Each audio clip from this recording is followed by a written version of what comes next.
I love to share my testimony because if people know where I was and where I am now, you would know that anybody can do it. If Dustin Nichols can do it, if he can turn his life around, there's not one person out there that can't turn their life around. I promise you. If the Lord changed me, He can change you. Just look to the Lord, whatever you do. You're listening to the Good for Business podcast, where we feature interviews, tips, and tricks from owners, operators, and innovators throughout Mississippi and around the world. And now, your host, Colin Krieger. Thanks, and welcome to this week's edition of the Good for Business podcast. I'm Colin Krieger, and one of the legends of Columbus and West Alabama, Dustin Worm Nichols. I'm going to try not to call you Worm every single time that I talk, but Dustin's a famed boxer and trainer and car salesman and all kind of other stuff, and we're here to talk about his life and business journey. Welcome to the show, man.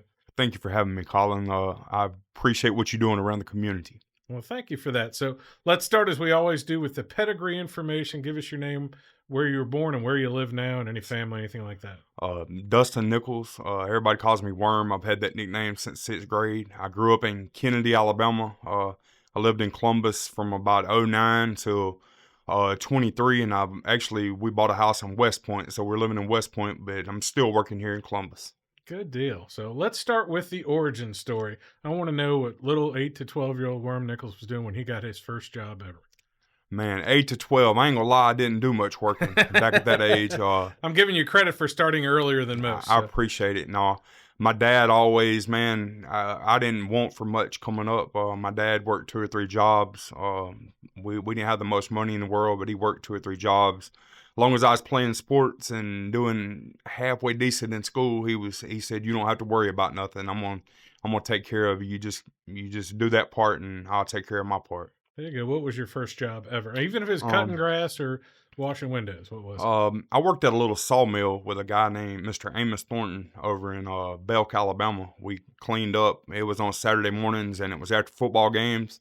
I tell you, man, it was miserable. It made me want to get a job like I got today and not be out in that dirt and sawdust. And Is that what you were doing, was sweeping up sawdust and yes, stuff? sir. We were sweeping up sawdust. I'd be covered from head to toe, man. It was pretty miserable. It make you respect that dollar you earned. That's for sure. Yeah, so more than 100 degrees is what I would say. Oh back yeah. in the day. Oh yeah. What was your first grown-up job? And did you work at McDonald's or anything like that? Or? No, sir.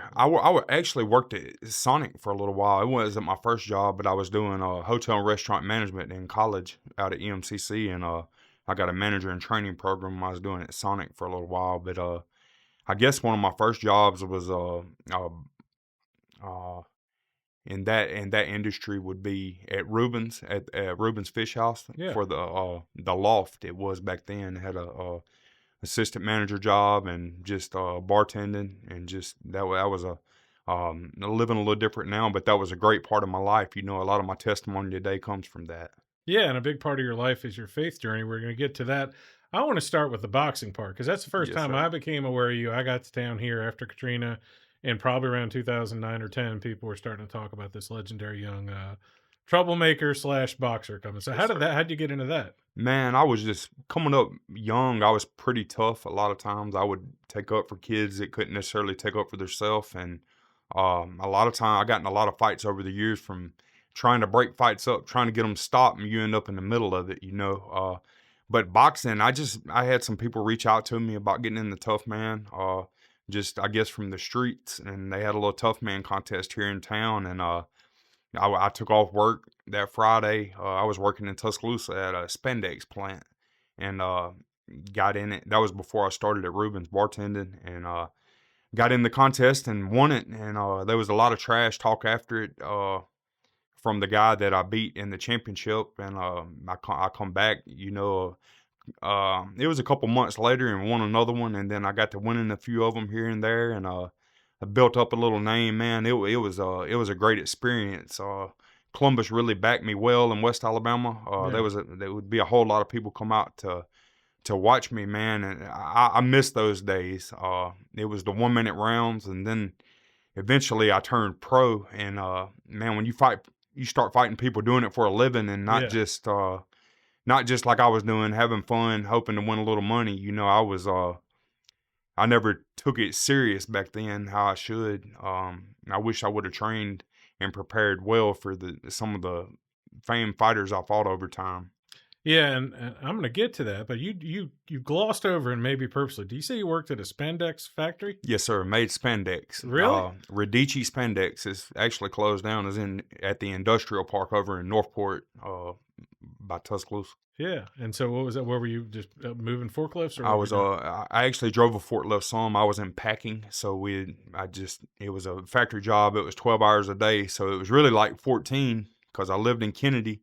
So you Yeah. had an hour drive there and an hour drive back, but then you had to get up and be ready, time to get there. So man, it was terrible too, but made me respect what I'm doing now a whole lot more. Yeah, well, we often we get into conversations with entrepreneurs or just people in sales, and there's always there's some almost, I hate to use the word slave, but there's some hard working 100-degree stuff when you're younger. There's usually Yes, some sir. stop where you're doing some sales, and there's always the thing in common with almost everyone is they did some time in the restaurant business, Yes, sir. because you learn the challenges of customer service and meeting customers and all that.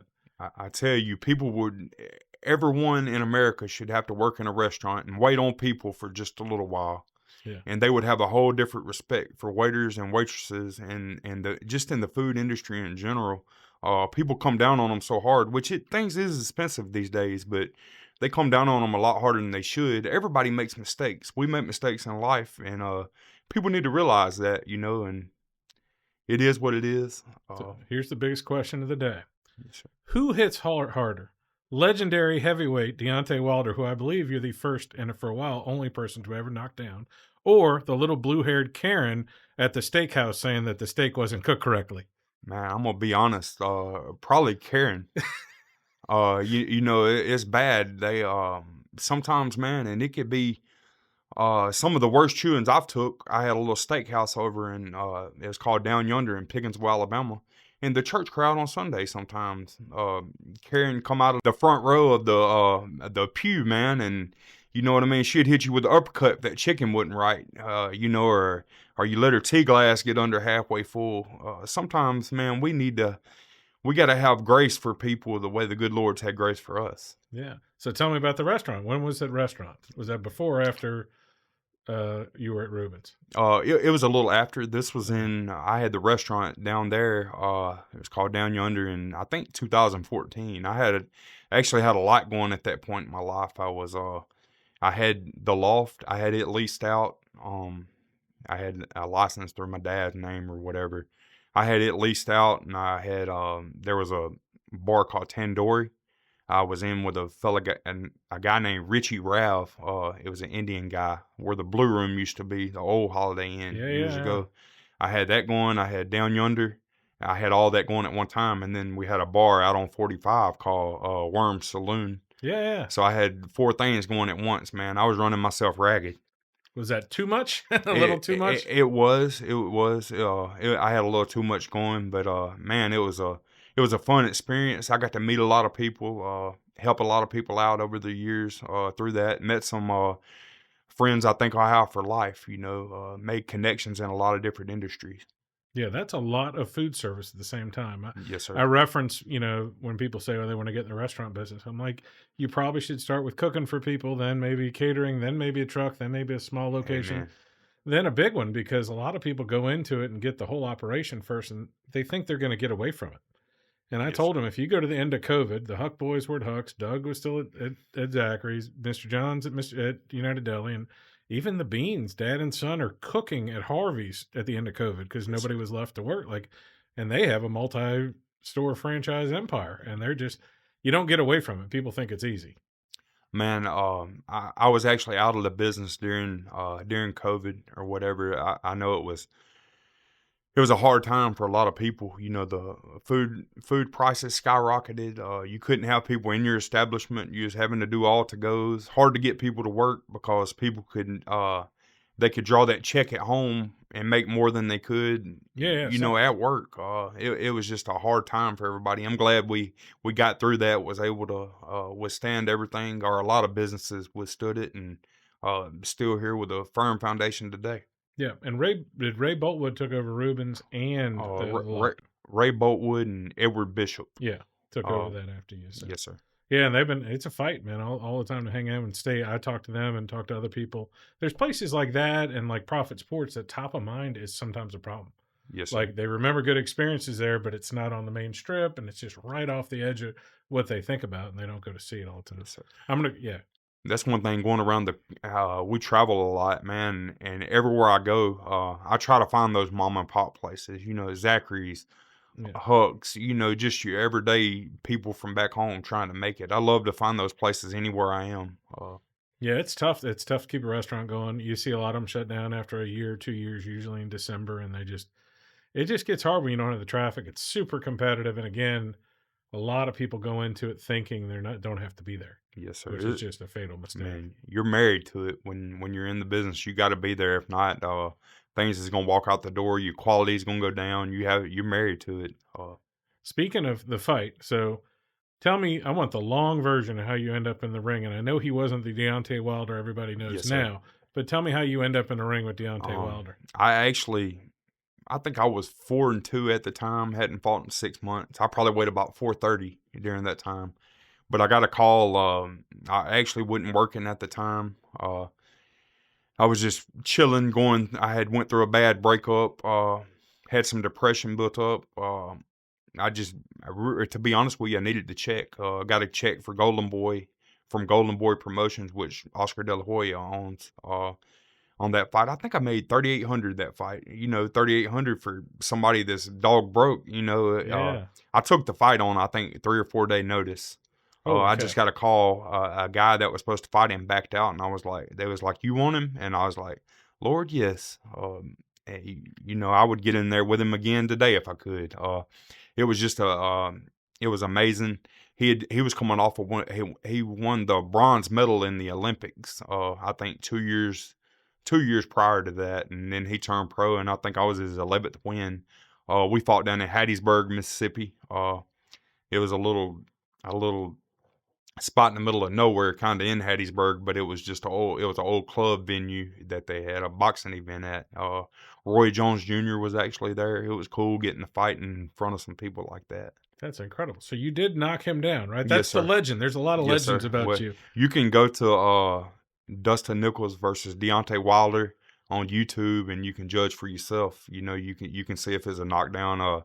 I landed a clean shot and he fell. The referee actually counted it as a slip, but if you go back and you watch the fight, I made solid contact.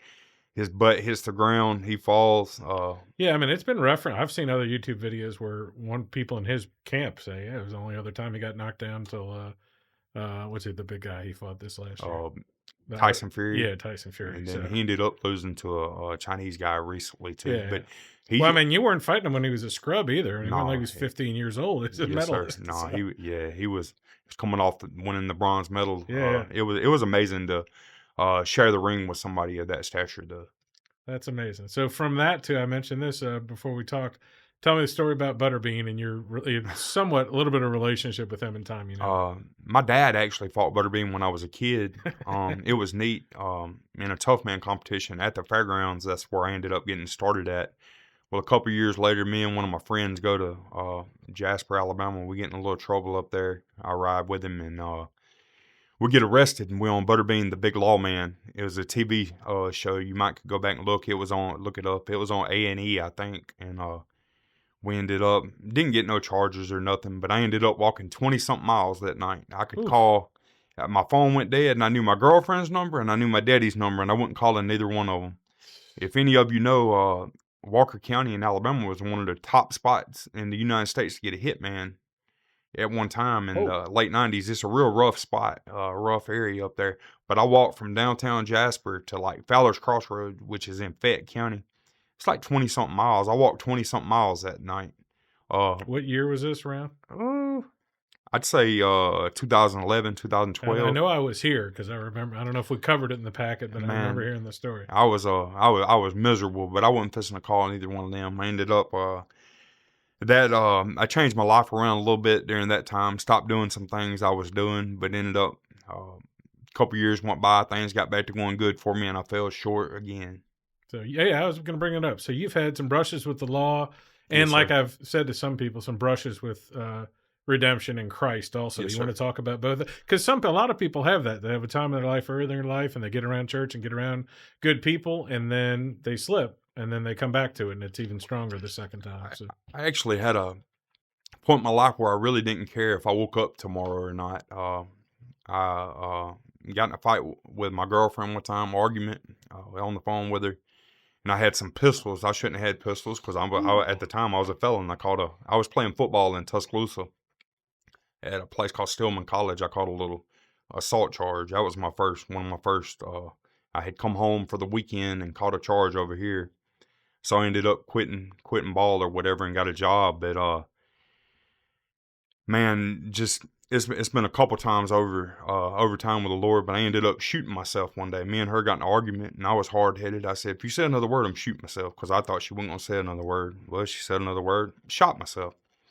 Well, that happened at 3 o'clock in the afternoon. I was at work by 6. The Lord was with me, and I didn't even I wasn't even living for Him then. I didn't acknowledge Him. I just being an old unfaithful sinner at the time, which we all sin. Everybody sins daily, I believe.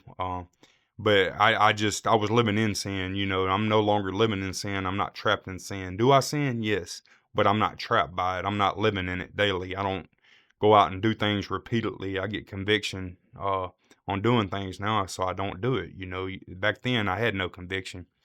But that yeah. was one of my first encounters. Shoot yourself and you at work within 3 hours. Where I did you was shoot yourself in your body? in my chest. Oh my goodness gracious! In my chest. I went in that day. Had my hand on my chest. The lady said, "You haven't been shot. You wouldn't be walking in here like this." I squirted blood out on the table and put my hand back over it. And they ended up getting me in the back. They was panicking, but everything, they left the bullets actually still in the soft tissue of my right lung. They said it caused more damage to take it out than to leave it in. Now, were you still pretty big then? Oh Did that yeah, help? yeah, Did I that was help, I big. guess? They said my chest cavity was so thick. If it wouldn't have been, it was with a 22 little Derringer pocket pistol. 22 gets in there and bounces around. That's actually one of the most deadly guns out there because of that. But the Lord was blessing me. Well, that's why I'm going to mention that to my wife when I eat another pack of Rocky Road tonight and say, God has a plan. You don't know when something's going to happen to me.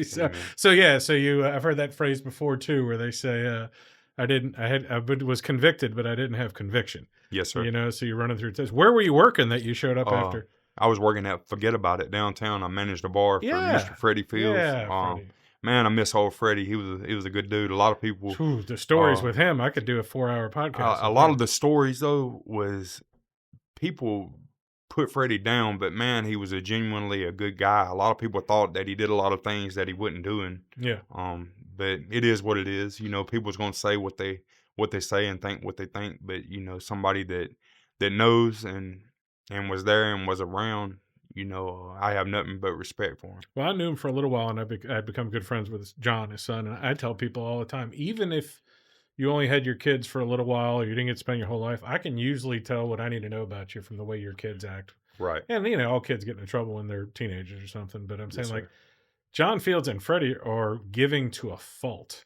Right. And I have seen John and Freddie give away things that are worth thousands of dollars because they belong to that person's family, or they belong to. John has done stuff where I had a house, and he's like, "Oh, those people own the horse track, and this sign belongs to them, and it'll be like this priceless." I'm like, "You can." He's like, "As long as you keep it in the house." And again, loyal to a fault. And yes, sir. Mr. Freddie, I thought it was a great bar when it was here. I thought it was needed. It. It didn't really have that much trouble when it was there, and so. Yes, sir. It was neat to see. And, of course, the steakhouse and everything else. Yes, sir. I love that old Golden Horn. I actually cooked out there for a little while. Yeah. That restaurant industry is tough, but, man, it can make a man out of you. Well, I did 20 years in food service, and people asked me, like, will you ever go back? And I said, I would have something akin to Old Hickory with even shorter hours. Like, here's what I have. Yes, sir. Here's the same, metal bowl of ranch dressing from 1987 on the table. This is all we have. Yes, sir. We can't, no, we can't. If you don't want it, take it off, Right. Here's your potatoes, scrape what you don't want. I like that, and I respect it. And sure enough, I mean, you go there any day of the week at Old Hickory, and they're just rocking and rolling. Yes, sir. So, and it's hard to build something up to that. That's a lot right. again, I'm going to restaurant things. You may try to start something that's too small. Yes, sir. I see that in Caledonia where people try to open up these little shops, and I'm like, it'd be better for you to double your rent and be somewhere where there's more Right. traffic, Yes, sir. it's a hard part of it. So all right, so let's go all the way to Rubens. What's the next job? Next job, let's see, what I do after Rubens. That was along the time I tried to open my own little spot. Went a couple different ways. I used to like to get things started, and I would sell them or end up closing, find something else. I would go so deep into things I would burn out on it, if that makes any sense. I wish a lot of them I would have stuck it on out and lasted a little longer instead of selling or getting rid of it. But a lot of times I stay looking for other things to do too, and you find something that you make a little more money and a little less work, and you think it's all about that life, about the money and the easiness of it. But anything that comes easy goes easy, and might not necessarily be in your calling either. Oh, I'm a absolutely. firm believer of if you ain't in your calling, it's gonna last. Everything's temporary. Yeah, and sometimes it's hard to have a grown-up job. You probably have that same problem. I had an exceptional job at Papa John's. I would literally was run one of the busiest stores in the country in Oxford, and then I would just go around doing marketing stuff all day, and it was phenomenal. But I still had that thing at 9 o'clock at night when I couldn't leave because it was too busy, Yes, and sir. a little bit of wearing the apron sort of thing. And I was like, there's got to be a better thing. And I mean, I'm still there where I'm still learning to like dress up and think that that's some make believe sense of pride. It really is getting to a place where you find some sort of business where you can engage with people and Yes, sir. make them happy and do something meaningful, you know? That's one thing I love about sales. You've been in sales, you can build camaraderie with people. You build relationships with them. I don't look at it just like they're my customers. I like to make friends. I like to make lifetime friends. You know, I should be a little more pushy than I am. I don't think I'm pushy at all. Uh, I would rather somebody buy from me on down the road, me tell them, you might not want to buy this right now. There's a better deal out there. It suits you better than what I can do. And them shot with me remember that and shot with me for life instead of me trying to tear their head off, sell them this one vehicle that they're not gonna They're be going to happy regret. with, Yeah. and Yeah. then they're gonna go talk about you behind your back, on Facebook, social media, different things, and that tears you down. I would rather do somebody right and them be able to brag on what I did for them, and somebody see that or word of mouth. In a town this small, word of mouth Yeah. travels so I fast. have that all the time where I tell people I can't go back and grow up here. So I understand you. Maybe you can't use me, but you can recommend me. And as That's far right. as selling stuff to people that don't need it, you're not going to win. No, sir. And the best example I have in your business is I watch a lot of car shows like on YouTube and stuff. And Rabbit, the guy that just passed away earlier this year, all his car sales stories and the real good car salesman stories are when somebody came back and brought two of their daughters, or when somebody got a job at another Yes, place sir. and ordered a fleet from me, or the dude who walked in with his new wife and bought 3 cars in one day, Yes, is sir. because they know you, like you, and trust you. That's a big sales training thing for Brian Buffini's a real estate and life coach guy, and he's like, when you talk about sales, can I trust you? Are you good at what you do, and do you care about me? Yes, sir. And people can see through that. Like, I just absolutely despise going to big car dealerships, Yes, and I sir. have lots of friends here who are exceptional Right. car guys, and I'm like, it's still just tough. Like, we've had to look when we looked for a car for my wife during COVID, like going out of town dealerships just to look at car, just Right. and I'm like, and the conversations I've had with friends here before, I'm like, and Jacob Elsmore, who's working at your Yes, power sir. place, is like, if you can get me out of here in 30 minutes. I was like, I know I'm paying cash. It's not the best situation for y'all, but like, people think that paying cash Yes, is, but sir. it's not as much anymore for the big dealerships. I'm like, as long as you can get me out of here, I just don't want to spend an hour here talking to y'all about everything that, the big dealerships, especially, like, have to video stuff. So we'll get to that. So, all right, what's next from Rubens, I guess? Got into that. I was still fighting just a little bit, not doing too much, but I kind of got away from the bar business for a little while, and I wanted to be an entrepreneur myself, and kind of got into doing some things I shouldn't have been doing. Got to moving a good bit of marijuana. I was driving out to California and driving back, and Denver here and there, and I ended up getting caught with something in the mail, or they said I did anyway. It didn't have my name on it, but they charged me with it anyway. I pled guilty to conspiracy to traffic marijuana in 2019. I went to jail in October 2019. think I stayed in there 2 days. Yeah, ended up bonding out and everything.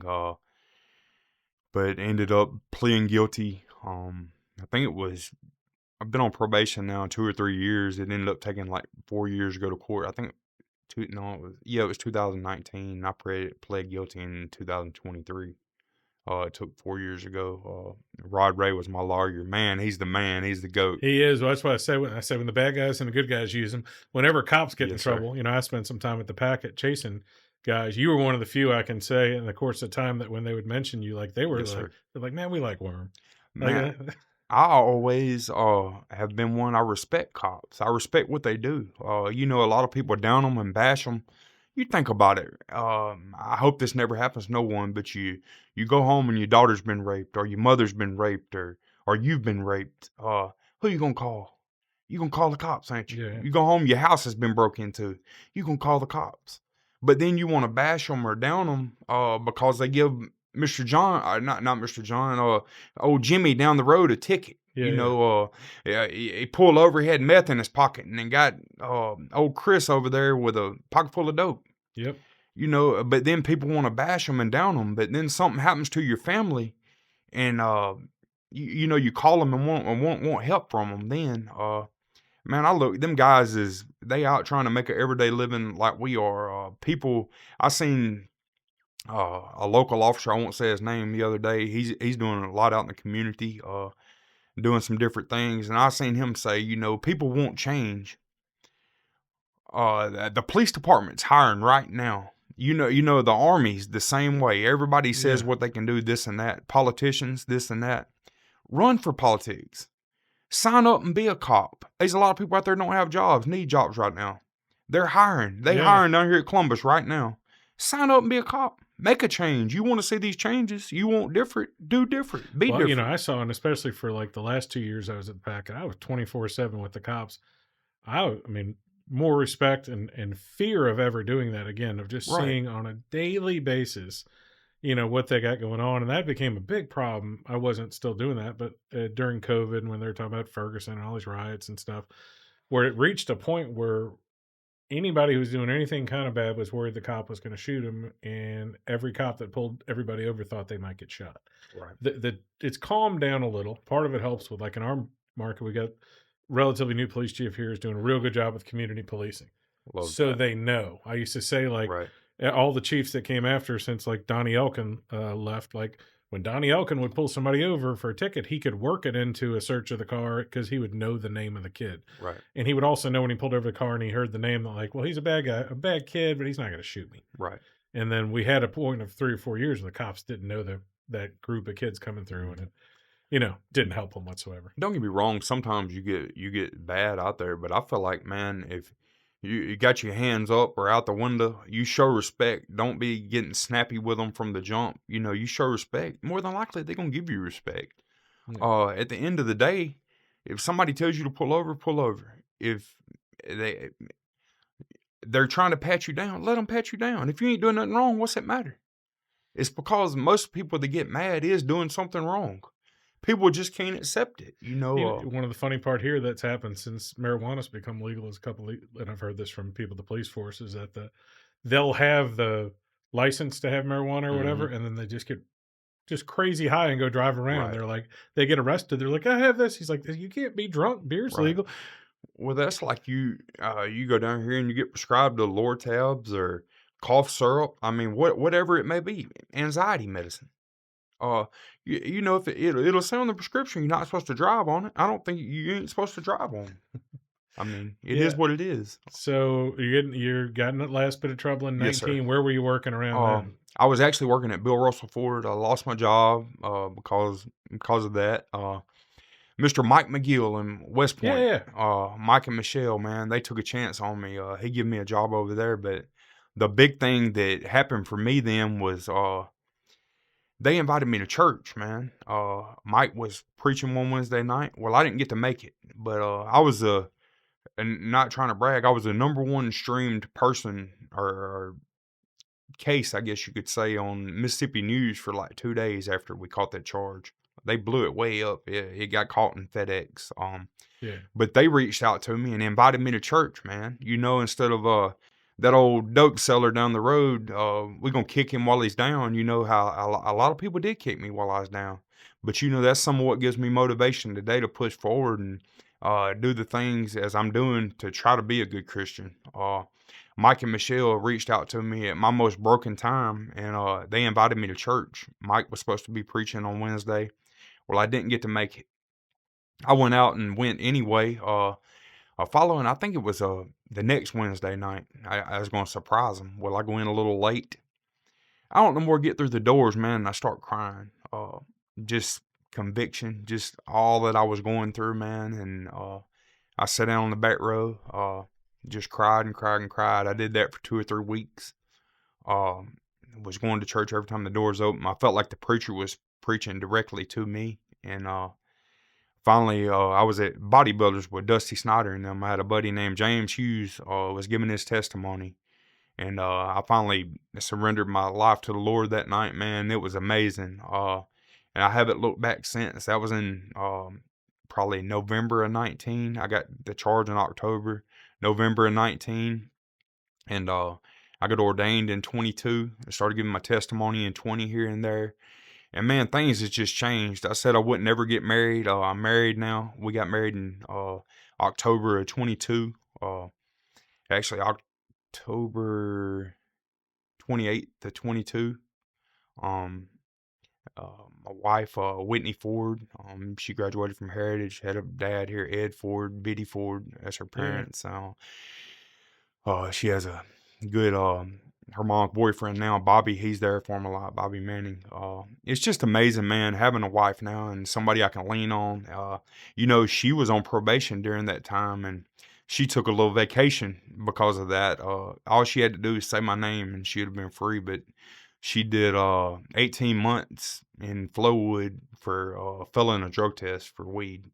They charged her with it, and she didn't get indicted on the charge, which is a blessing that she didn't. But she did 18 months, and all she had to do is say my name, and she didn't. That spoke tons to me, man. The loyalty right there when she could have just said my name and said any little thing about me, and I'd have went away. And that earned so much of my respect right there. And when she was down there, I've never been able to read good. I would, if I had to read in class, I would go get a paddling, man. Yeah. But I would read the Bible to her every night, and things got to, just getting better. I was reading to her, and she'd want me to read to her. And while she was down there on her time at night, I'd read the Bible to her, and we'd pray. And things is just going smooth now. Man, it's amazing what you can do in life when you surrender and turn your life over to Christ. Well, I'm going to give an absolute plug for Dusty and Dustin and all the guys Yes, at Bodybuilders, and then D&D Construction does sir. all my little flip house and rental stuff. And hey, John Boy's my favorite guy over there. Like, he's only been in it 2 years, but the fact that like these guys are meeting every day, praying and talking.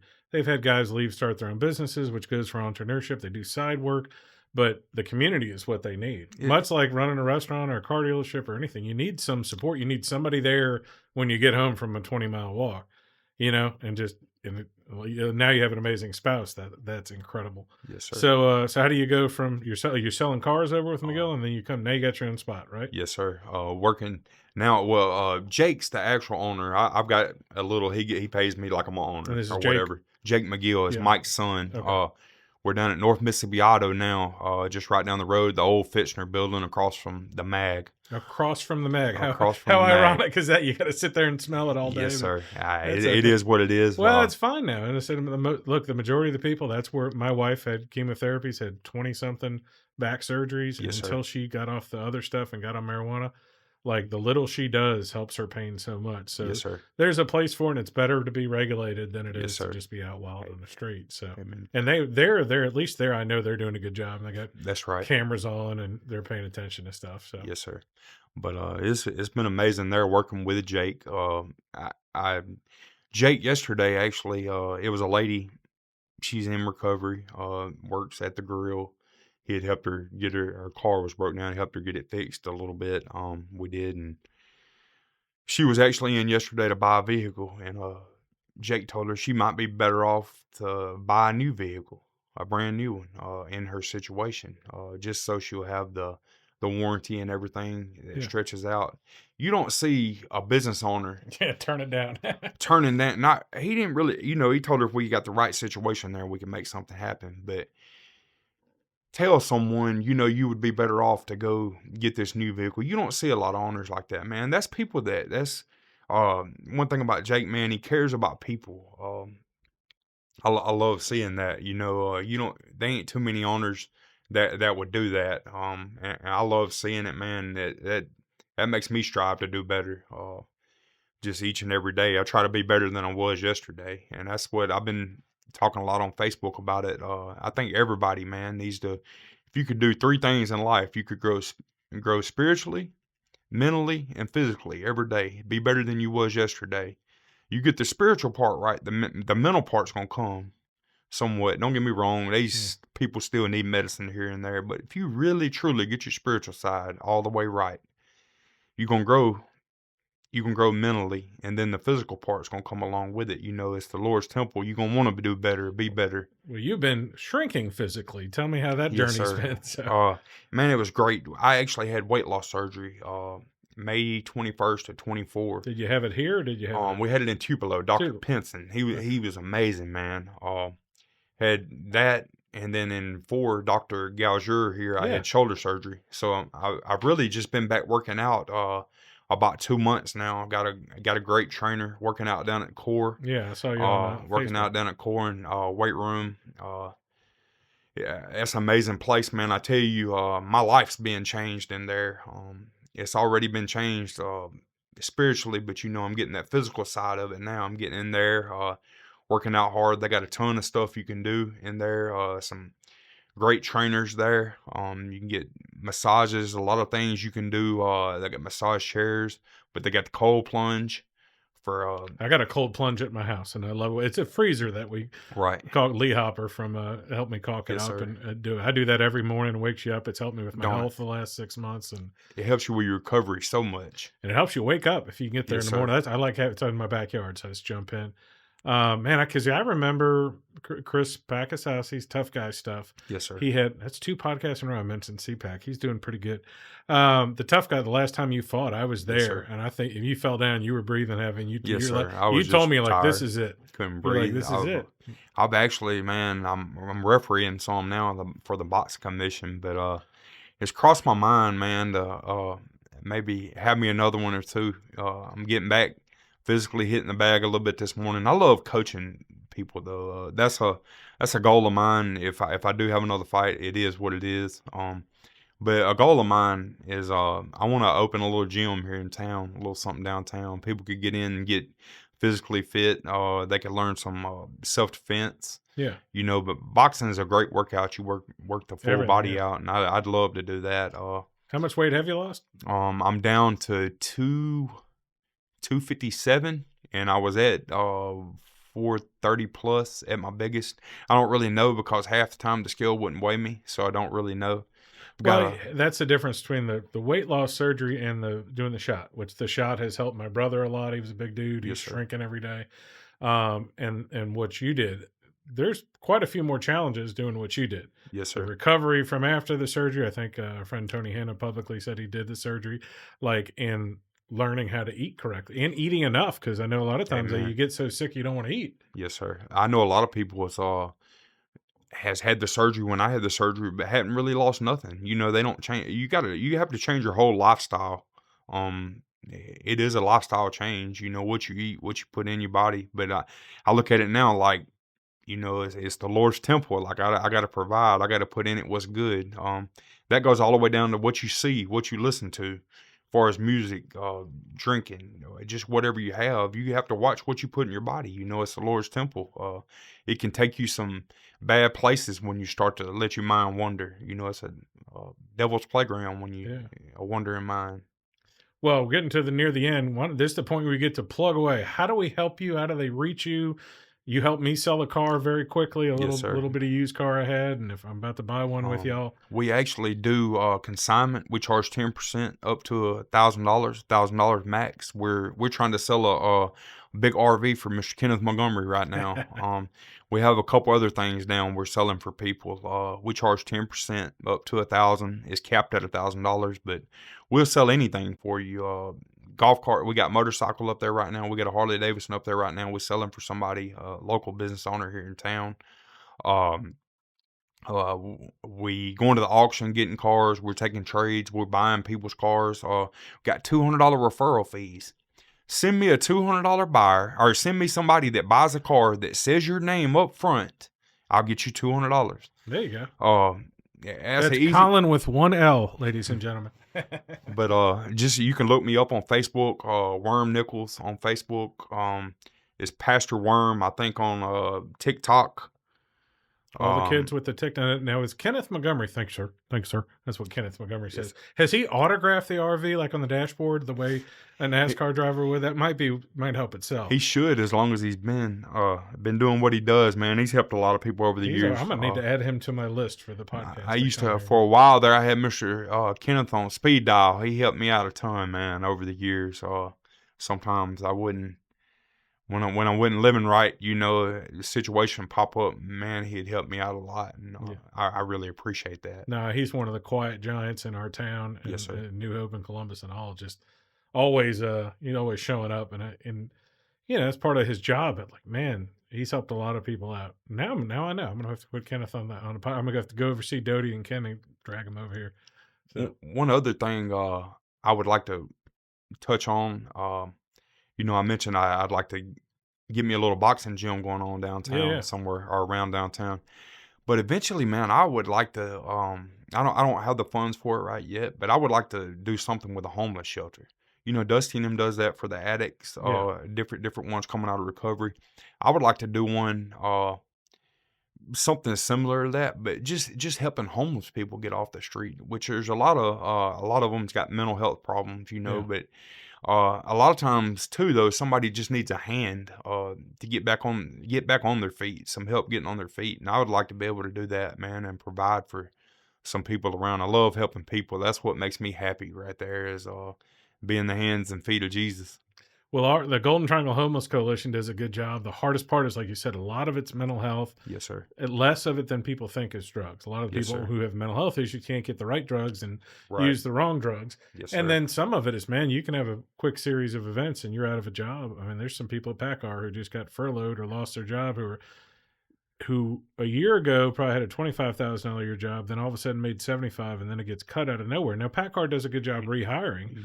My wife actually, it was back in when they had the first layoff. Yeah. She took a $6 or $7 an hour pay cut because she had to go back to assembly, and then it was last week she lost her job, actually. No, I'm sorry to hear that. Yeah, and they end up good. A lot of this is the third time they've done this. I think in 10 years they usually hire them back, and it's just and it's tough because, correct me if I'm wrong, you get furloughed or laid off, you kind of know sometime in the next 9 months they're probably coming to get you. I don't know, with the tariffs and stuff going on, but you don't want to get a worse job in the meantime. But how long do you wait? Right. And somebody could be in that situation without you at home to support them, there's difference there. Look, people have stress at every level. Bill Russell's got stress. I mean, you saw his inventory. Mm-hmm. I remember I had like a commercial on WCBI that started for COVID for me winning the Realtor Award, rah, rah, rah. Yes, and it was supposed to run like 20 times. Well, it ran like 1,800 times because at the beginning of COVID, all the car dealers canceled their commercials. And then, he had to lose $1 million easy. Carl Hogan had, because there were no cars. There's still problems with cars, and it's even harder to imagine thinking if you're young and you lose that job, what if she's single and alone, and then all of a sudden you get behind in rent, and then you've had a life like you've had where maybe your family doesn't want to help you, nobody wants to, you're not as popular and nice as you are. You can't get into another apartment if you didn't pay your last rent, and you can't. How are you going to get? I know, credit's everything, and then you need $1,500 to get into the worst apartment in town here. Yes, sir. And there's no public transport, so it's a challenge. The Homeless Coalition does a good job here, but the hardest part, again, I say this with marketing a lot. In 2020, peak of COVID, everybody was still on Facebook. You could put an event on there, and if I needed help or if I needed, we're back to where we were 20 years ago, where magazine, radio, you got to put stuff in so many little places to catch somebody's attention. And when you need help, not everybody sees it. I have people that mention stuff and they're like, how do you not go? And I'm like, is it on TikTok? And they're like, yeah. I'm like, well, I have it, but Look, I'm a fairly productive individual. I can't sit watching TikTok all day. Yes, sir. I can watch marketing videos Right. and learning videos and that sort of stuff.